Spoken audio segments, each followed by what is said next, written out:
David should have been at war, but instead he was on the balcony of his house watching a woman bathe. He lusted over her, called his people, said, go get her, I want her. He took her, had sex with her, and then he realizes that he's in a big mess. This girl gets pregnant. He's got to do something about this. So Uriah the Hittite, who is the husband of Bathsheba, David brings him in, wants him to lay with his wife and, sort of fix things. Boy, we try to fix stuff, don't we? From the very beginning, we sowed fig leaves.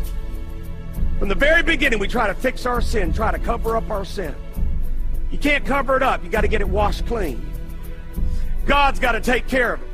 So Uriah the Hittite, eventually, David sends him to the front line and has the husband killed.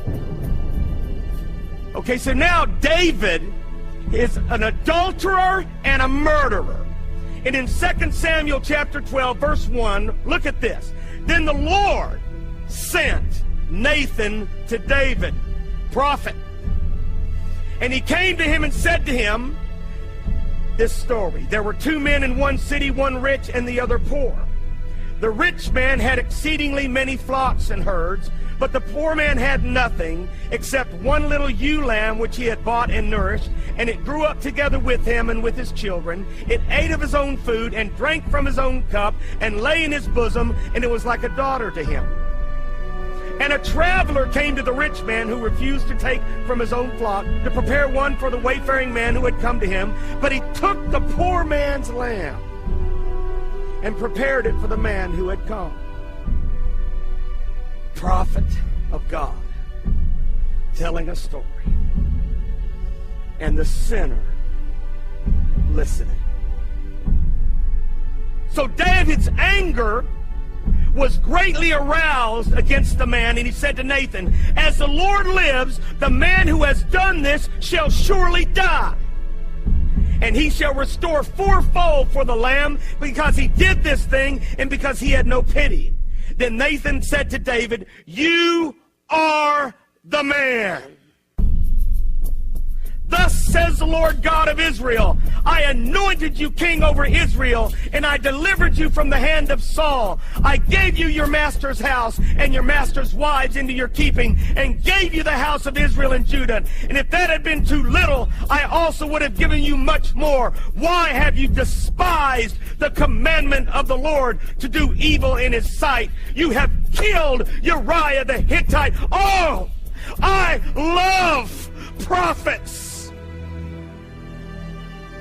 And I love preachers of righteousness.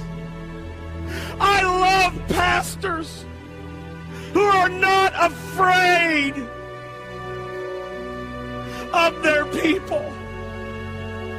I love pastors who are not ashamed of the whole truth. I love pastors who will call sin, sin, even if it means losing the biggest giver in the church. I love pastors.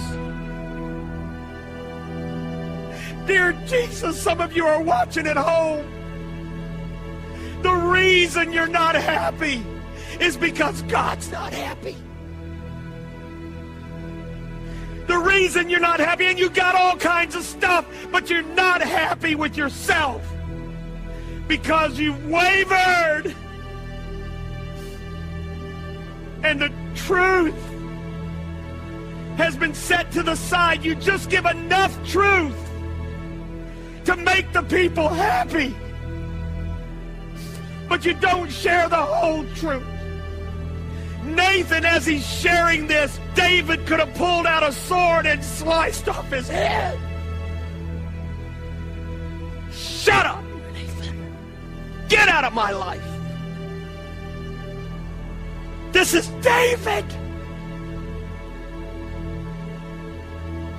Man of God. King.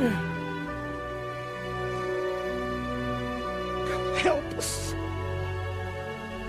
Jesus, help us to return to the God of our fathers.